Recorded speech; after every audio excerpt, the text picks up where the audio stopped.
white people in America, white supremacists, send the black motherfuckers back to the field.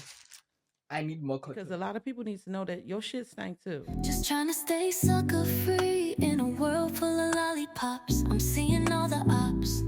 Fake news, fake views. It's an illness, the cure to the sick shit. It's the pretty realist.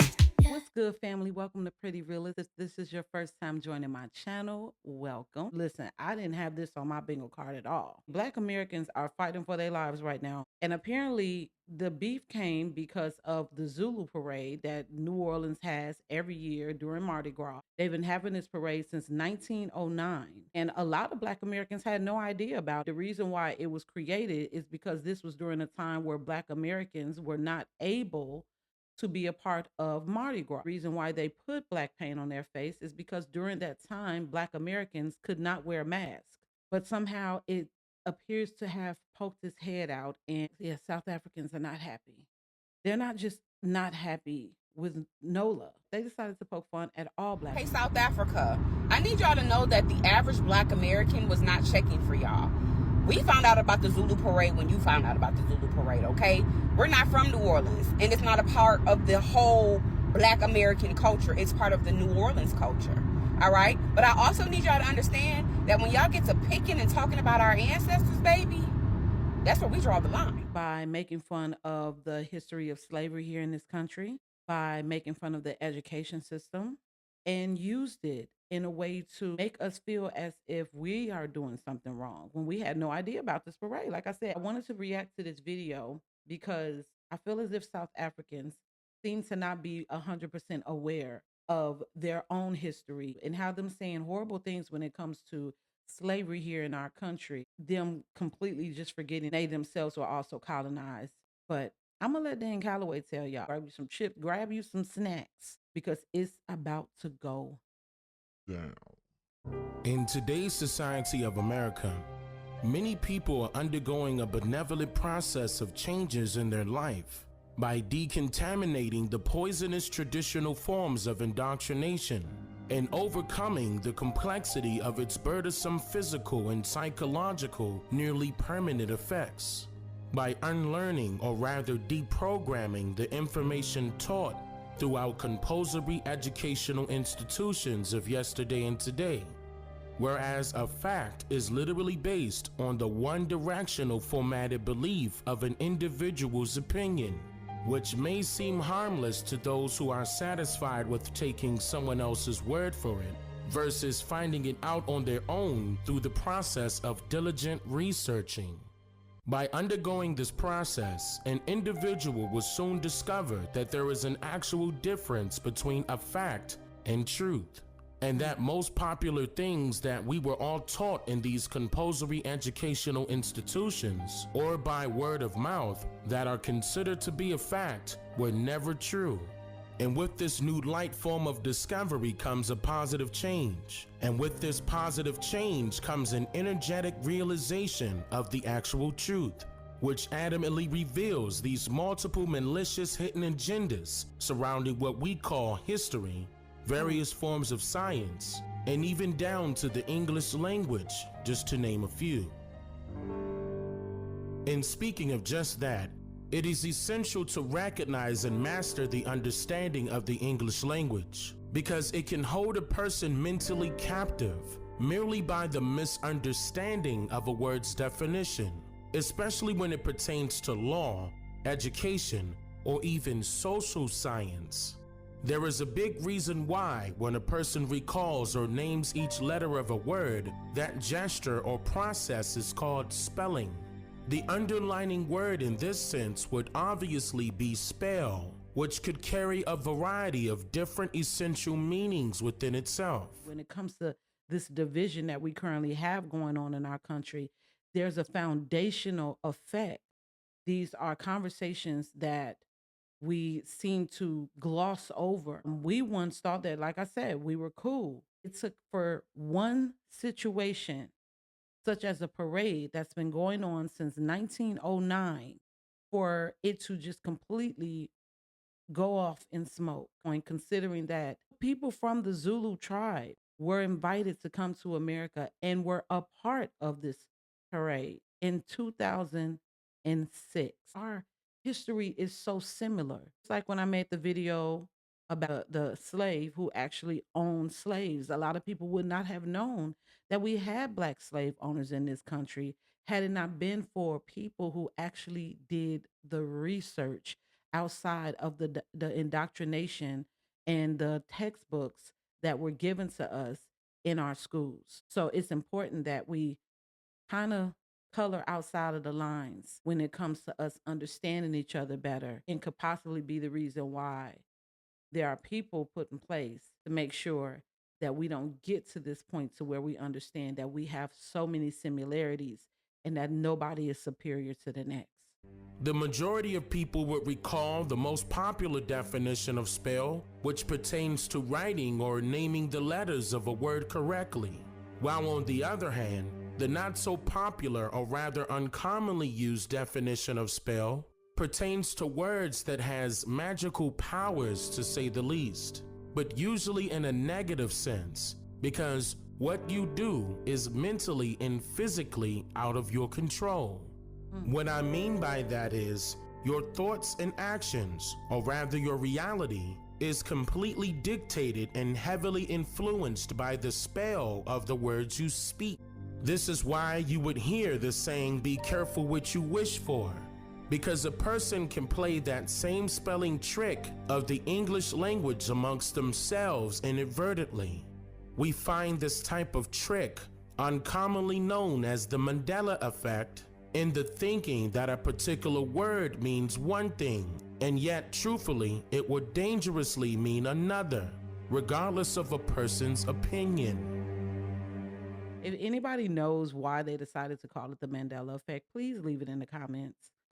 Is it named after Nelson Mandela? I'm not sure. I don't want to sit here and tell y'all, I act like I do know, because I don't.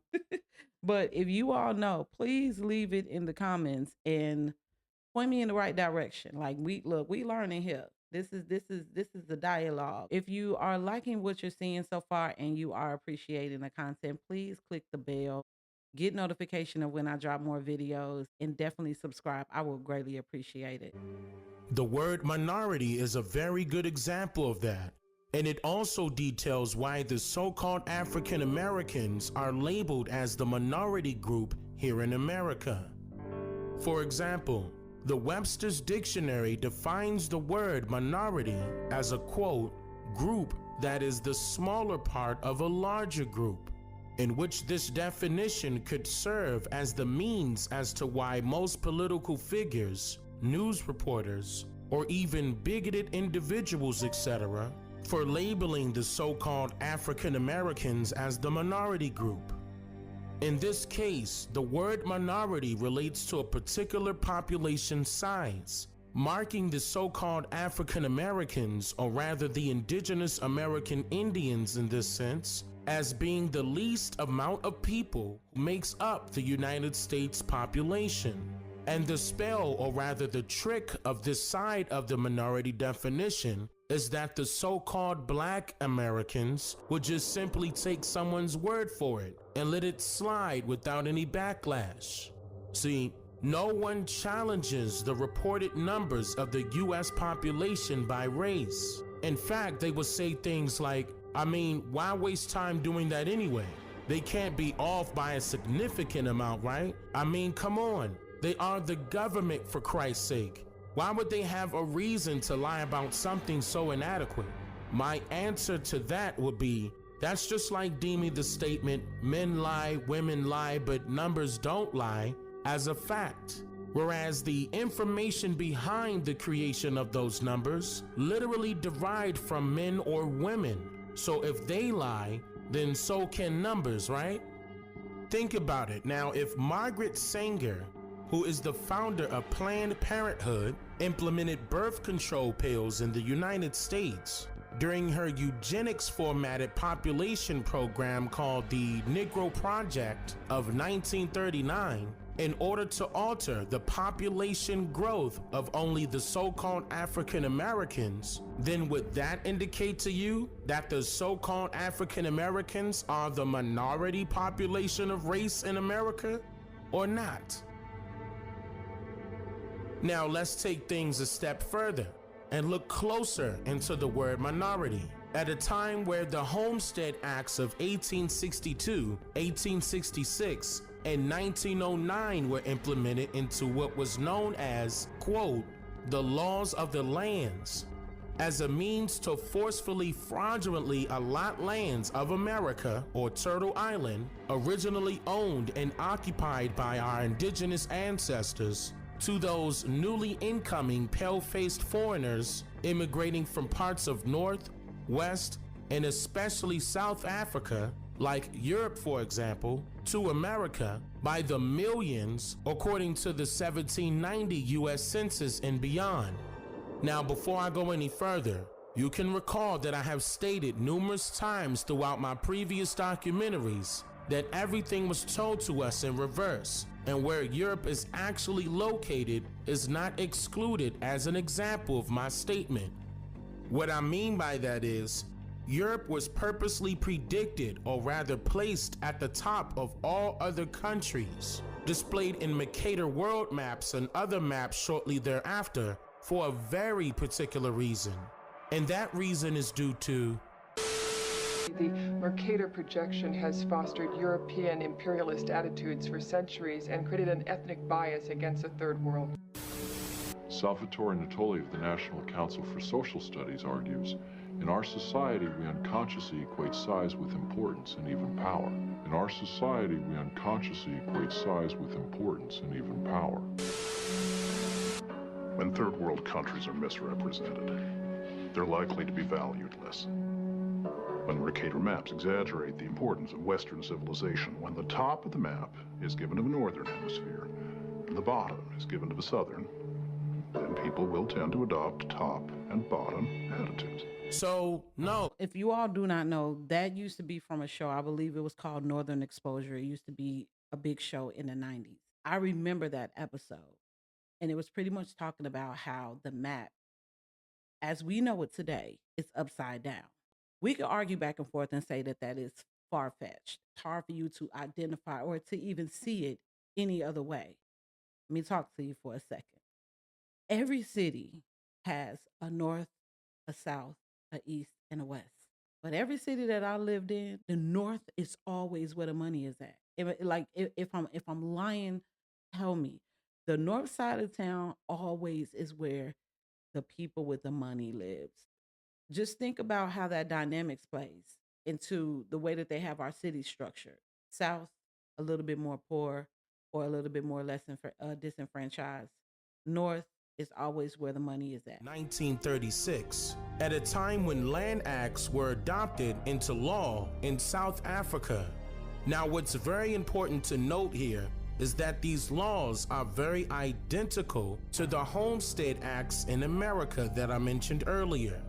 They were called the Native Land Act of 1913 and the Native Trust and Land Act of 1936, in which these particular land acts allowed for the territorial segregation of the Native Africans and made it illegal for them to work with the white Afrikaners as sharecroppers, meaning they could no longer share their lands, crops, and other resources with the white Afrikaners, who spoke a Dutch-created foreign language called Afrikaans, in which they paid a fee in order to continue to be tenants of the native Africans' lands.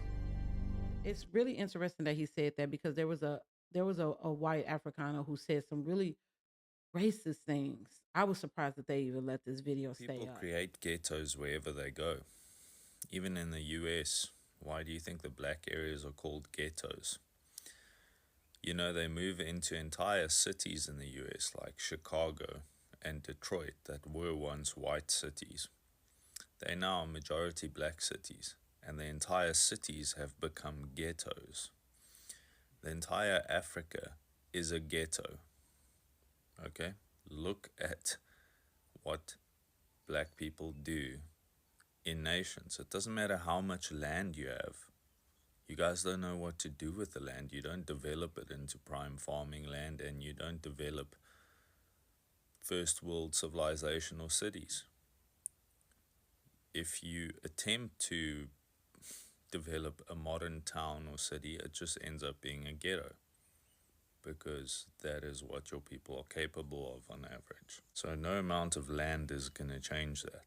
I had to put him up on game and tell him, like, well, we used to be able to, until people like yourself came over and wanted to take from us.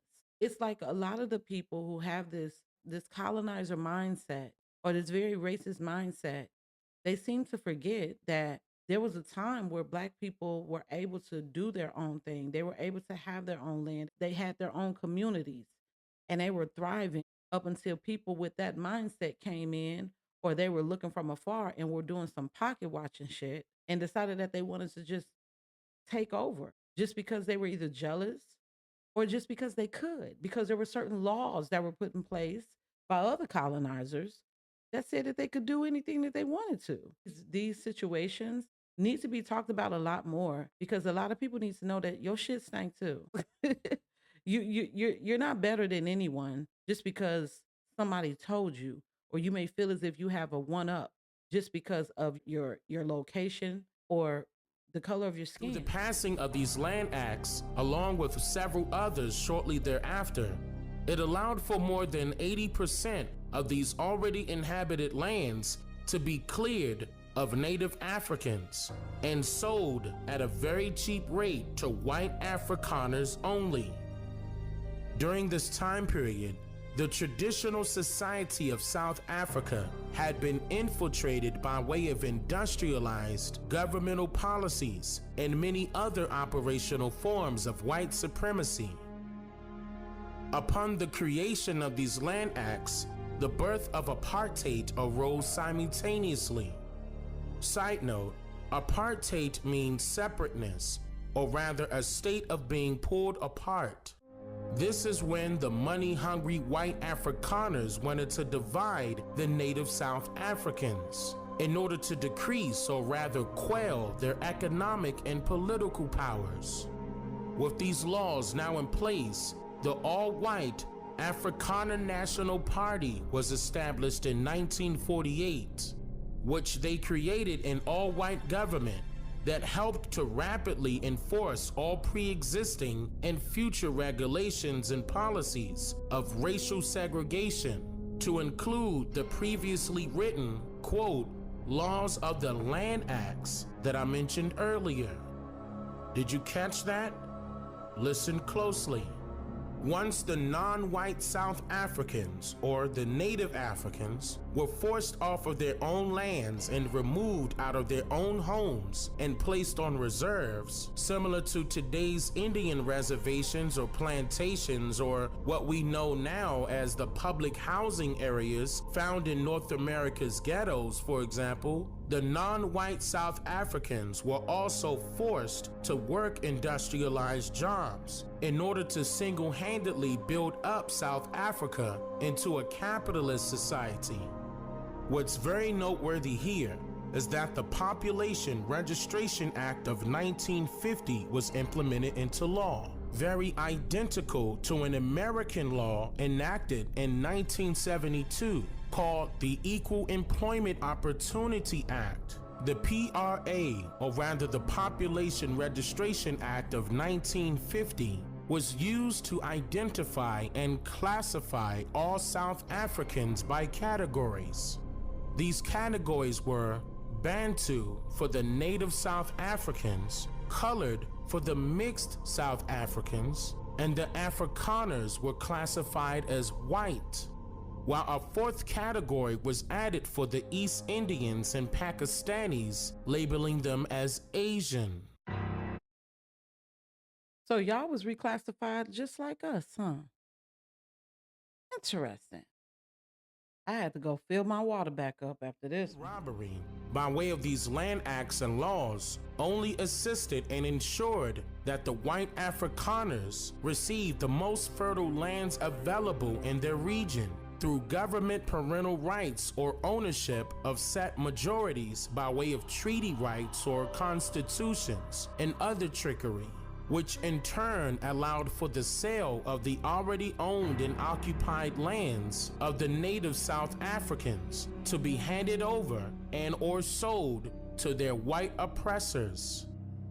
Also, these Afrikaners captured the mindsets of the native South Africans by the creation and cultivation of a false ideology that forcefully implemented laws through religious societies, also known today as the viral establishment of the institution of the church, which lawfully granted the husband or the eldest man of a family as the head of the household by law systematically.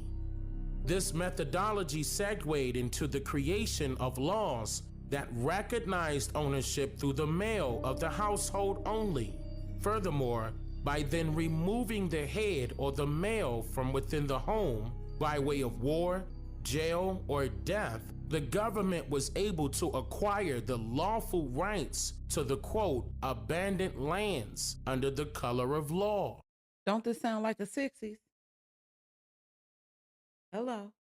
Remove the man from the house? Does any of this sound familiar yet? I'm just saying. Stop me when I'm wrong. Because see, I'm trying to jog some memory banks out there. The great majority of the native Africans were living on their lands and decided to share some of it to farm with newly incoming white Afrikaners of Dutch descent, which in turn made them sharecroppers. However, these land acts removed these natives to reserves and forced them into industrial servant laboring positions for the white Afrikaners, or rather known today as slavery.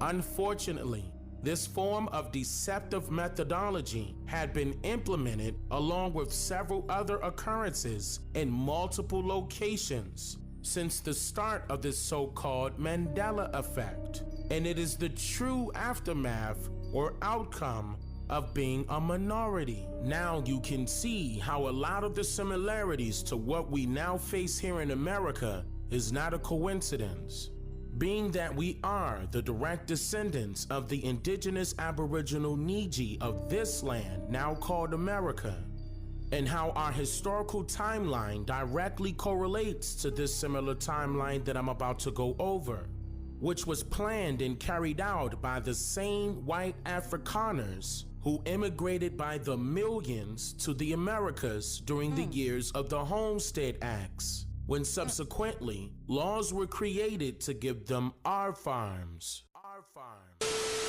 At the very same time that America refused to give the Negro any land, through an act of Congress, our government was giving away millions of acres of land in the West and the Midwest, which meant that it was willing to undergird its white peasants from Europe with an economic floor,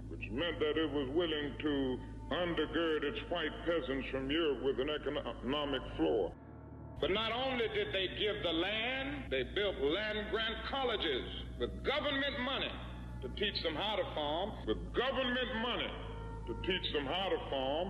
Not only that, they provided county agents to further their expertise in farming. Not only that, they provided low interest rates in order that they could mechanize their farms,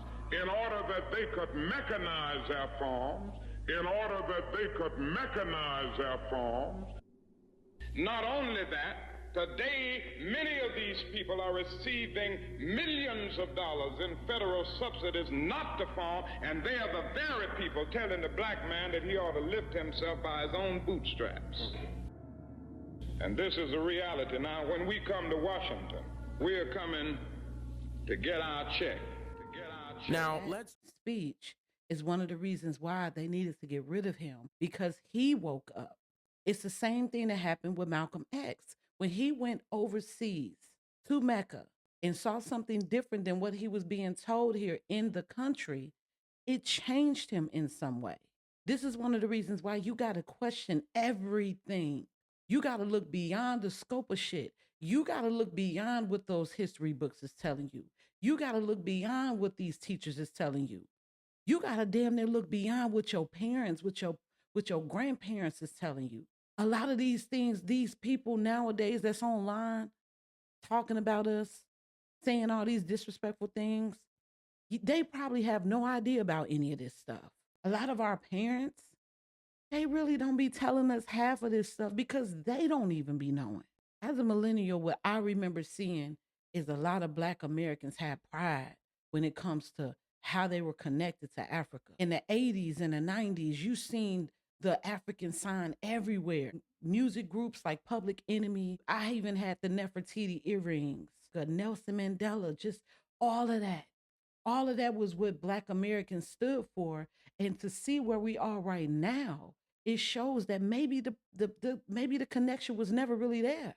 Because if something as simple as a parade could make you feel as if you could come and talk out the side of your neck, as if you yourself hasn't went through the same situations, it's proof that you was never rocking with us from the jump.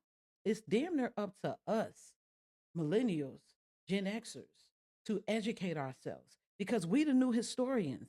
We're the new storytellers. And if we don't do our due diligence and get our shit together, learn this history so that way we could start implementing new ways of thinking, the oppressors, the colonizers are going to be the ones that are going to continue to tell our story. So the rabbit hole goes deep. And hopefully you'll join me going down it. I don't have these conversations to create more division, but a lot of people got to really get their head out of their ass and realize that really ain't nobody better than the next. It doesn't matter what color you are. A lot of our history is very similar. It's just time for us to start telling the stories the right way. So you all go follow Dane Calloway if you would like to go look at more of his videos. Because we all right. We trying to figure our own shit out. We had a whole election that divided us in this country. And if this was the push that was needed in order for us to come together and realize that we got to do what's best, then so be it. Then maybe this whole situation was a blessing in disguise. Just saying. But don't shoot the messenger. Only receive the message. If it's for you, receive it. If it's not, leave it. All right, y'all. I'll see y'all on the next video. Just trying to stay sucker free in a world full of lollipops. I'm seeing all the ops. Fake news, fake views. It's an illness, the cure to the sick shit. It's the pretty realist.